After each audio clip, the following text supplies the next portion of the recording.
My stepfather taught me everything he knew about the business. From a young age, I soaked up every bit of knowledge he shared, always eager to prove myself. When he retired, I was certain that he would name me the CEO of his company. After all, I had dedicated years to learning the ins and outs of the business.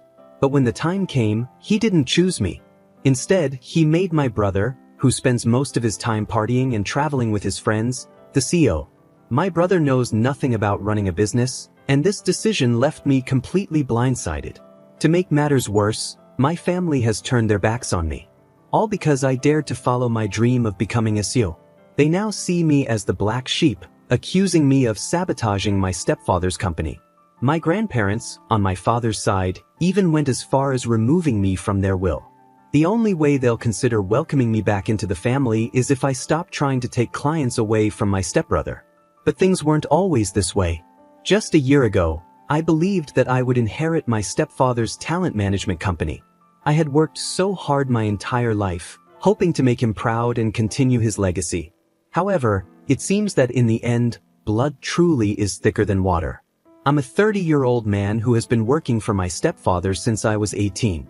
My father passed away when I was very young, and later, my mother remarried a widower who had a son just 3 years younger than me. We became a blended family, and despite the changes, I never lost contact with my father's side of the family. The way my stepbrother Scott and I were raised, no one would have guessed we weren't blood relatives. My stepdad treated us both like his own sons, though we were very different in our interests and personalities. While my stepbrother spent his school holidays on trips, partying with his friends, I spent mine begging my stepfather to let me work at the company.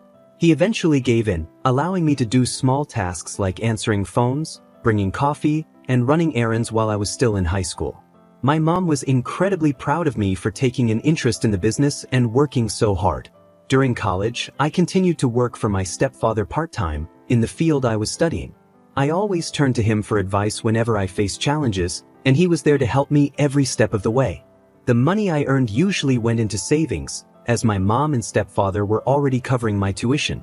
I might sound entitled for thinking I deserved to run the company, but in many ways, my stepfather had been preparing me for that role from the start. Unlike me, my stepbrother never showed any interest in the business. But despite all my efforts and dedication, it was he who ended up in the position I worked so hard for. I began working for my stepfather while I was still in college. He took me under his wing, mentoring me throughout the years, and I eventually became one of his most valued interns.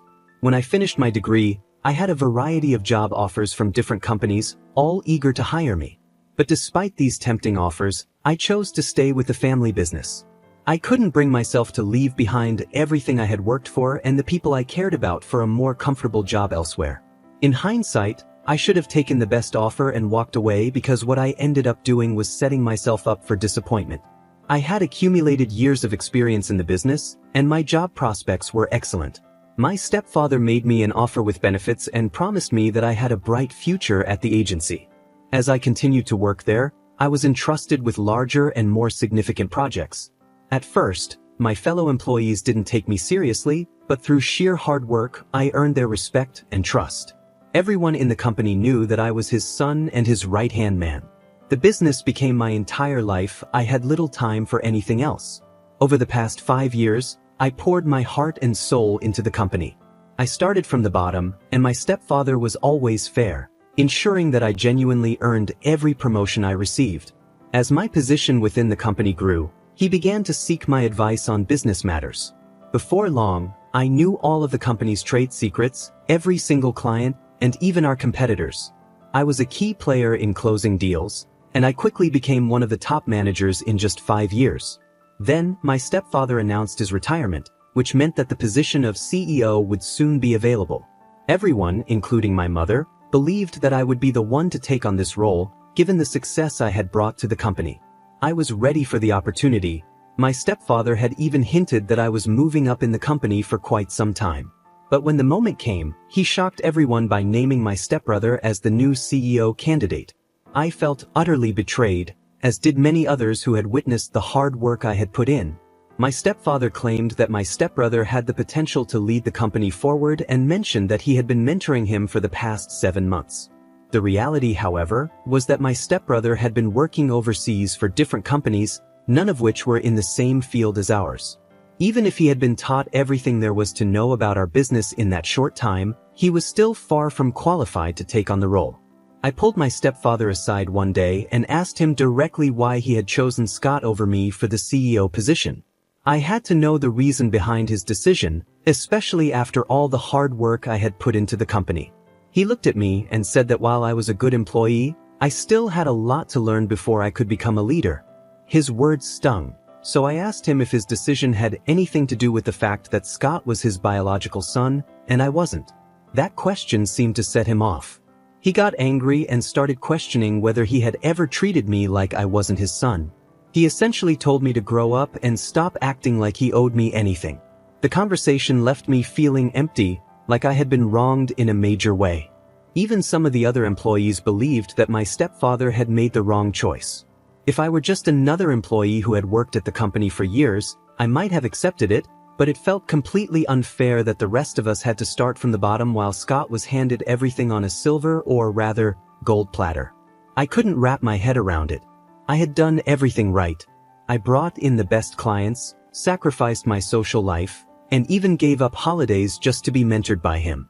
I felt like he had misled me, making me believe that I was being groomed for something greater. I had taken every compliment to heart, believing that I had a bright future ahead in the company.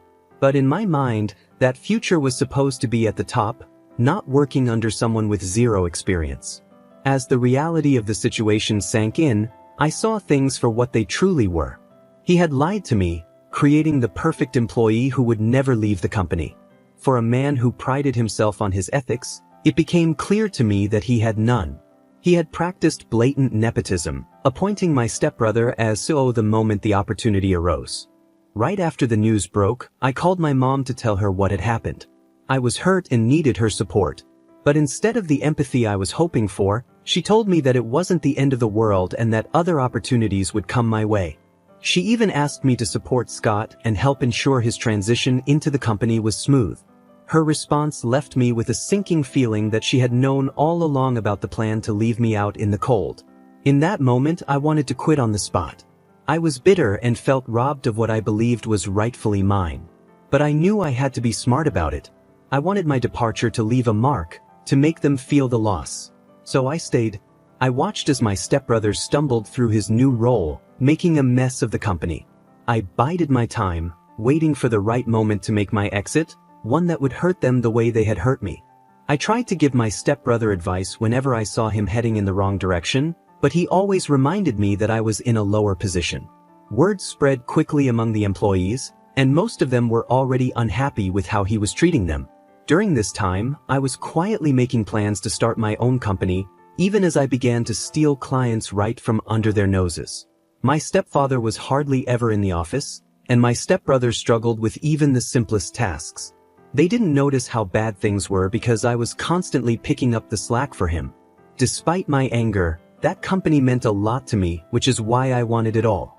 My goal was for them to eventually beg me to buy the company from them, but I knew that could only happen if I was on the right track. So, I continued to put in my hours at the office while spending even more time working on the paperwork to start my own company. I had a friend in the HT department of my brother's company, and I asked him to find a loophole that would allow me to quit without serving a notice period. It turned out that my contract was coming up for renewal soon, so all I had to do was refuse to renew it. After months of careful planning, I secured an investor, and my plan to start my own company was set in motion. I knew the clients inside and out, and when I left, they followed me because they trusted my expertise. They had seen how well I handled things and didn't trust my brother, who was already making a mess of everything. Not to boast, but I was seen as something of a prodigy in the industry, while my stepbrother was just starting to fumble right out of the gate.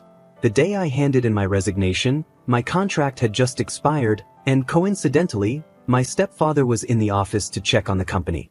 They were both stunned when I handed in my resignation. They immediately tried to make me a counteroffer, hoping to keep me from leaving. My stepfather even went so far as to offer me the position of co-CEO alongside his son, but I refused. He had the chance to make me CEO long ago, but he chose not to. Now, he was offering it to me just to keep me from leaving. I told him that he had made a huge mistake by choosing his son to inherit the business instead of me. I might not have been his biological son, but when it came to business, I was more of a son to him than my stepbrother ever was. Yet, deep down, I should have seen it coming.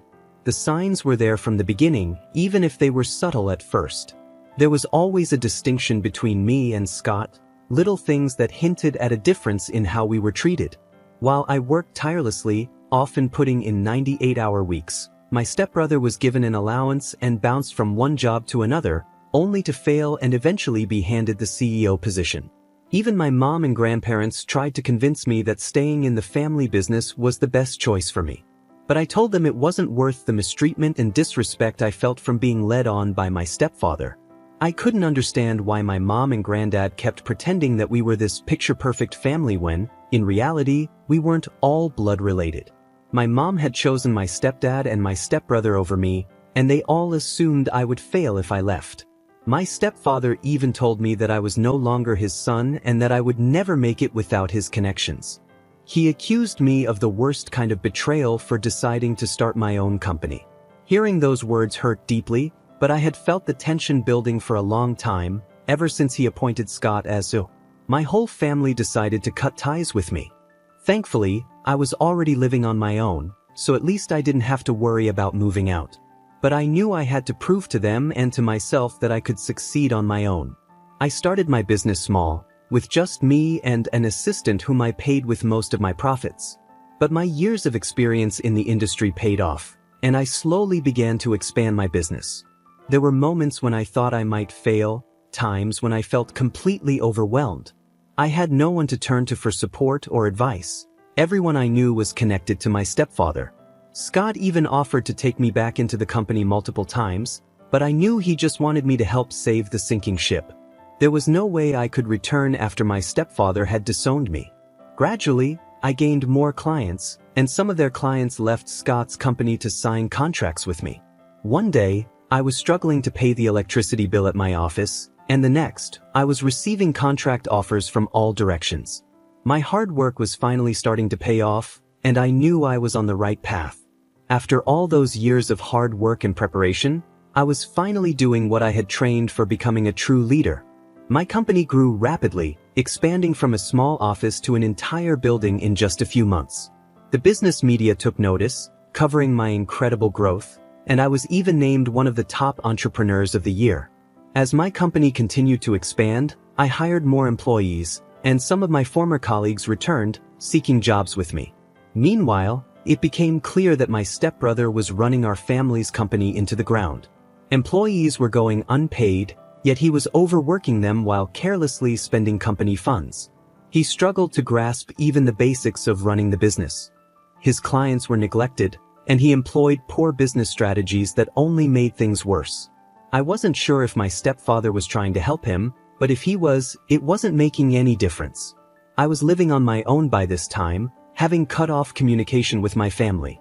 My stepfather was furious with me for leaving and starting my own company, blaming me for knowing my worth and daring to compete in the same industry.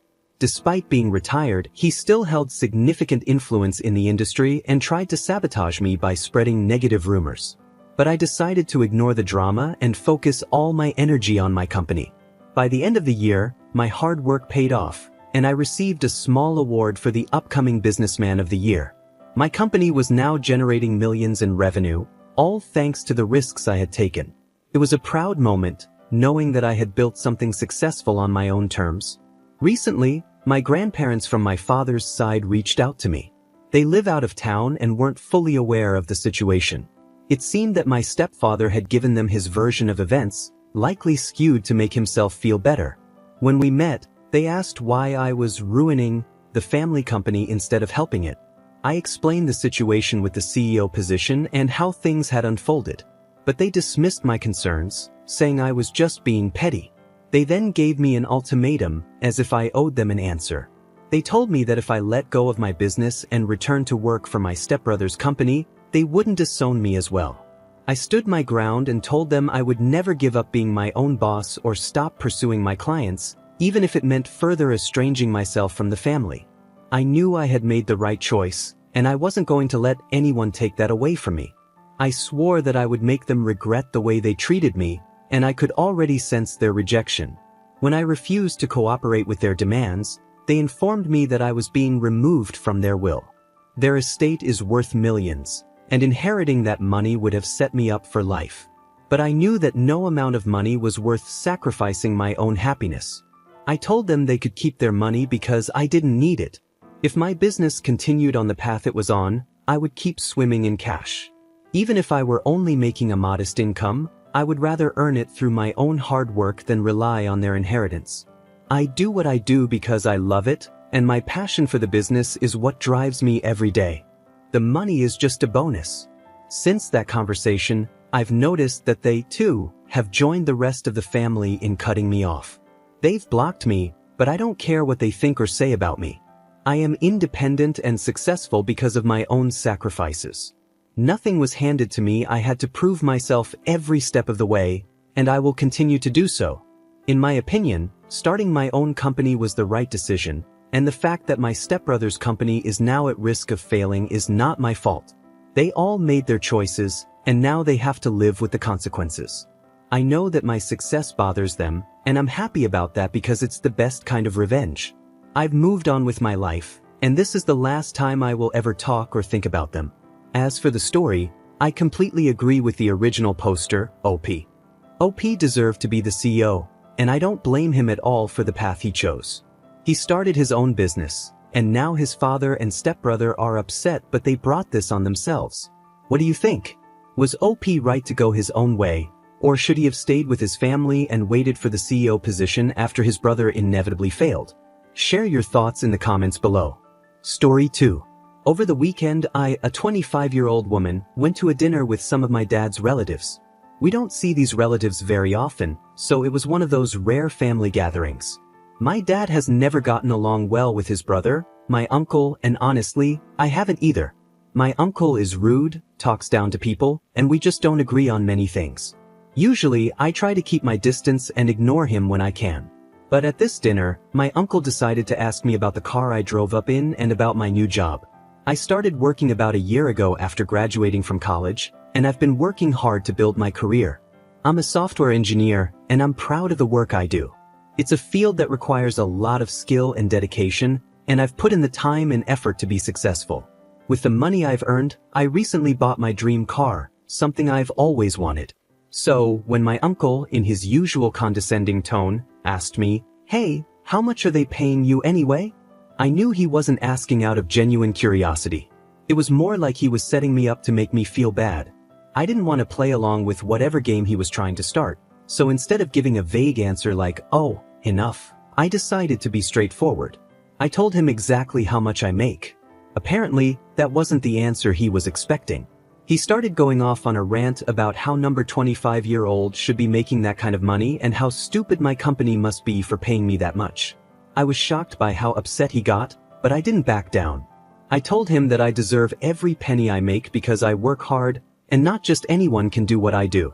This response seemed to really set him off. After dinner, I received a text from my cousin saying that I had been really rude at dinner and that I had insulted my uncle's intelligence. My dad, who doesn't like his brother anyway, took my side and supported me. He knows how hard I've worked, and he understood why I stood up for myself. However, my sister agreed with my cousin. She told me that I shouldn't have mentioned how much money I make or talk to our uncle that way because it's considered impolite. Now, I'm left wondering if I was in the wrong. I didn't think I did anything wrong by simply answering a question and defending myself when I was insulted. But the reaction from my cousin and sister has made me second-guess my actions. Am I the one at fault here? Honestly, I don't think I'm the bad guy in this situation. There was one comment I read online that really stuck with me, "Not the a-hole." He asked a question, you answered. He insulted you, and you defended yourself. Don't dish it out if you can't take it. That's exactly how I feel. My uncle started this whole thing by asking about my salary in a way that wasn't respectful. I just responded honestly, and when he insulted me, I stood up for myself. So, what do you all think? Did I go too far by telling my uncle how much I make and defending myself when he got upset? Or was I right to stand my ground? Let me know in the comments below. I read every single comment and appreciate all your opinions. That's all the stories I have for you today. If you're new to the channel, make sure to smash that subscribe button. Revenge Online will see you tomorrow with more stories. And remember, it's cool to be kind. See you guys in the next video.